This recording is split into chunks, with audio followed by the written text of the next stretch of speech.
Innal hamdalillah nahmaduhu wa nasta'inuhu wa nastaghfiruh wa na'udzu billahi min shururi anfusina wa min sayyiati a'malina may yahdihillahu fala mudilla lahu wa may yudlil fala hadiyalah.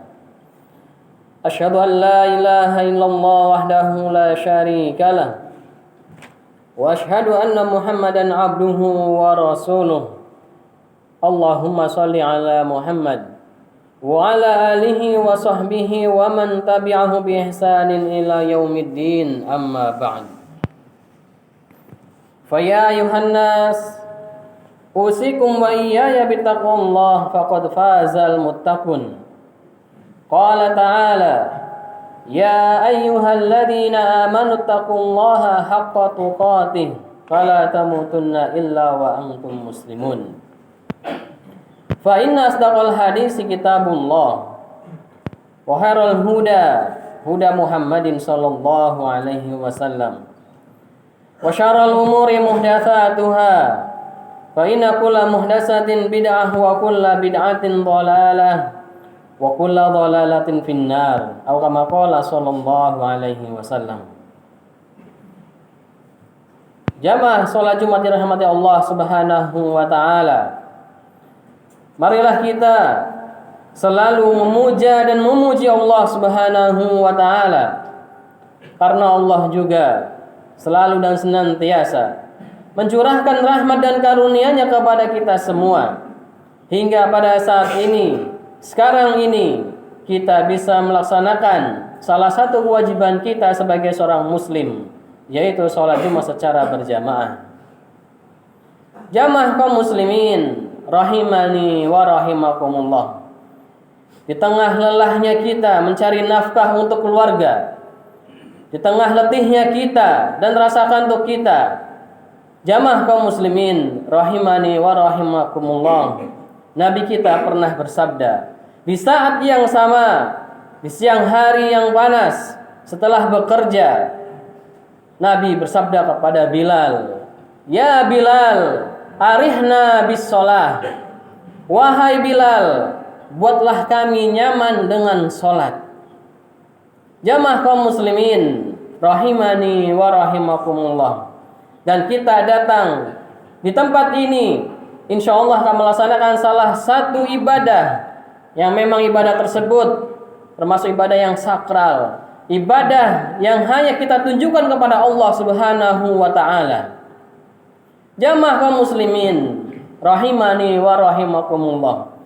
Dan mungkin kita setelah duduk di sini, sebelum sholat ini akan dilaksanakan dan diawali dengan khutbah, kita mendengar azan, dan di dalam azan tersebut ada lantunan hayya 'alal falah setelah kalimat hayya 'alas shalah. Apa arti dari hayya 'alal falah? Marilah kita menuju kemenangan. Kalau kita lihat dari segi bahasa, menang sama dengan untung. Akan tetapi kemudian ada pertanyaan, afis sholati falahun, apakah di dalam sholat itu ada keuntungan? Apakah di dalam sholat itu ada kemenangan? Jamaah kaum muslimin rahimani wa rahimakumullah. Rasulullah sallallahu alaihi wasallam sudah bersabda di dalam banyak sabdanya bahwasanya kandungan dalam kalimat azan yaitu hayya 'alal falah memang benar ada keuntungan-keuntungan yang akan didapat.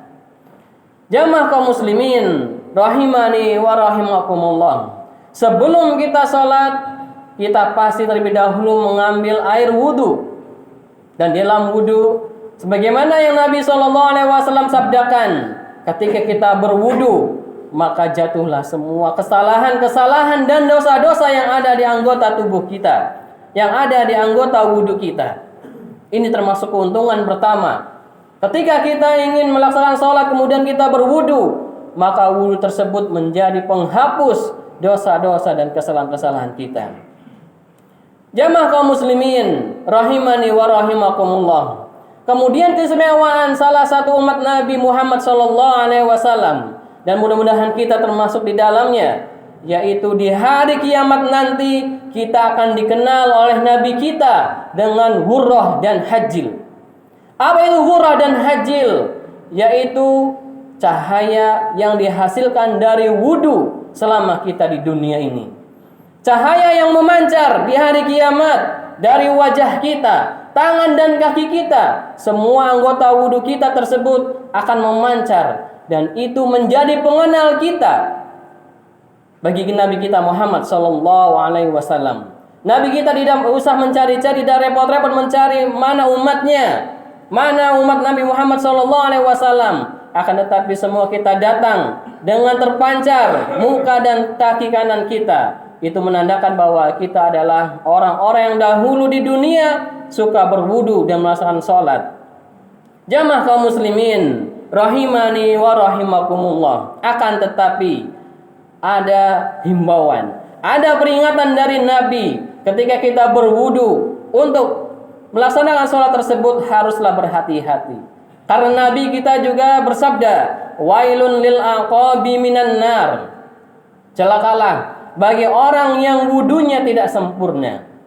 Kalau wudu tidak sempurna, maka sholatnya tidak akan sah atau tidak diterima oleh Allah Subhanahu wa taala. Jamaah kaum muslimin rahimani wa rahimakumullah. Kemudian keuntungan yang lainnya adalah ketika kita setelah selesai berwudu, kita pergi ke masjid atau ke musola, dan di mana langkah tersebut bisa mengangkat derajat kita di sisi Allah Subhanahu wa taala, dan langkah yang lainnya menghapus kesalahan-kesalahan kita sesuai dengan apa yang disabdakan oleh Rasulullah sallallahu alaihi wasallam. Jamaah kaum muslimin rahimani wa rahimakumullah. Kemudian keuntungan yang lainnya ketika kita sudah memasuki masjid, kemudian kita dalam keadaan sholat, maka sesuai dengan apa yang diberitakan oleh sahabat Abdullah bin Umar, Nabi SAW pernah bersabda, apabila seorang hamba dalam keadaan sholat, maka semua kesalahan, maka semua dosa didatangkan kepadanya, ditaruh di atas pundaknya. Kemudian ketika ia ruku, maka dosa tersebut akan runtuh.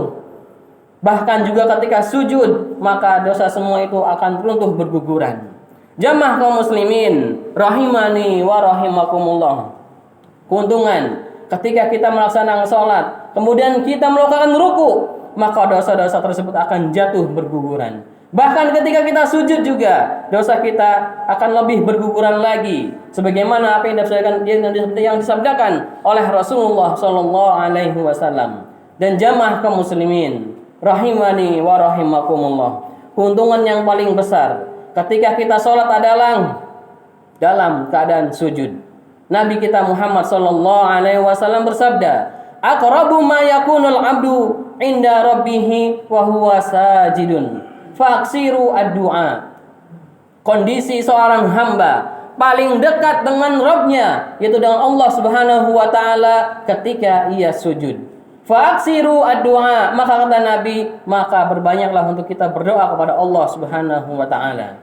Sahabat Ibnu Umar ini ketika melihat ada seorang sahabat salat memanjangkan rukunya dan juga memanjangkan sujudnya, kemudian ia berkomentar, seandainya ia lebih memanjangkan lagi ruku dan sujudnya, niscaya dosa-dosanya akan lebih banyak diampuni oleh Allah Subhanahu wa taala. Jamaah kaum muslimin rahimani wa rahimakumullah. Dan masih banyak fadilah atau keutamaan atau keuntungan yang bisa kita dapat dari Allah Subhanahu wa taala ketika kita melaksanakan sholat tersebut. Akan tetapi masih banyak di antara kita yang sholat hanya sekedar sholat. Sholat hanya sekedar untuk menggugurkan kewajiban. Sholat hanya sekedar sholat dan tidak memperhatikan ruku dan sujudnya, serta tidak ada tumakninah di dalamnya. Bahkan di zaman Nabi SAW ada seorang sahabat yang mana ketika ia sholat sunnah diperhatikan oleh Rasulullah SAW sampai diulang oleh Rasul SAW sebanyak 3 kali. Karena di dalam sholatnya tidak ada tumakninah, ia tidak memperhatikan ruku dan sujudnya. Bahkan sahabat tersebut bingung. Kemudian ia meminta kepada Nabi, ajarkan bahwa saya tidak mengetahui yang lebih baik lagi dari yang saya kerjakan tersebut. Jamaah kaum muslimin rahimani wa rahimakumullah. Dan memang banyak masih di antara kaum muslimin salat tersebut itu mengerjakan salat seperti salat patok ayam. Jamaah kaum muslimin rahimani wa rahimakumullah. Dan semoga Allah Subhanahu wa taala menjadikan kita dan keluarga kita yaitu menjadi orang-orang yang termasuk orang-orang yang mendirikan salat sebagaimana doa Nabi Ibrahim alaihissalam, Rabbi ja'alni muqimas shalah wa min dzurriyyati. Wahai Rabbku, semoga Engkau jadikan aku dan keluargaku, keturunanku termasuk orang-orang yang mendirikan salat. Barakallahu li wa lakum fil Qur'anil azim. Wa nafa'ani wa iyyakum bima fihi minal ayati wa dzikril hakim. Aqulu qouli hadza wa astaghfiru innahu huwal ghafurur rahim.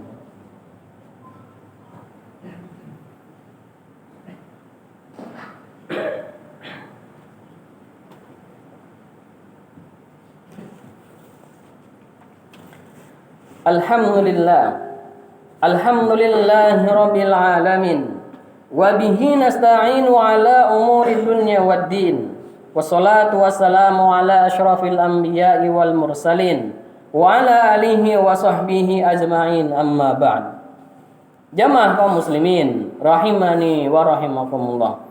Di khutbah yang kedua ini khatib mengingatkan kepada diri khatib pribadi juga pada jamaah sekalian agar kita jadikan salat tersebut untuk kesempatan memperbaiki diri kita dan juga menjadikan kita pribadi yang lebih dekat kepada Allah Subhanahu wa taala. Karena Nabi kita pernah bersabda, awwalu ma yuhasabu bihil abdu yaumal qiyamah as-shalah. Hal yang pertama kali yang akan dihisab kepada Allah Subhanahu wa taala dari amalan-amalan kita adalah as-shalah. Apabila salat kita baik, niscaya amalan-amalan kita yang lain akan menjadi baik. Semoga Allah Subhanahu wa taala menerima segala amal ibadah kita dan kita berusaha agar memperbaiki terus-menerus untuk ibadah kita hanya kepada Allah Subhanahu wa taala. Innallaha wa malaikatahu yusholluna 'alan nabi ya ayyuhalladzina amanu shallu 'alaihi wa sallimu taslima. Allahumma sholli ala Muhammad wa ala ali Muhammad kama shallaita ala Ibrahim wa ali Ibrahim wa barik ala Muhammad wa ala ali Muhammad kama barakta ala Ibrahim wa ali Ibrahim innaka Hamidum Majid. Allahumma ighfir lil muslimina wal muslimat wal mu'minina wal mu'minat al ahya'i minhum wal amwat innaka sami'un qaribun mujibud da'awat ya qadhiyal hajat. Rabbana zalamna anfusana wa illam taghfir lana wa tarhamna lanakunanna minal khasirin. Rabbana atina fid dunya hasanah wa fil akhirati hasanah wa qina adzabannar wa qina adzabannar wa qina adzabannar. Wa akhiru da'wana anil hamdulillahi rabbil alamin. Aqimus shalah.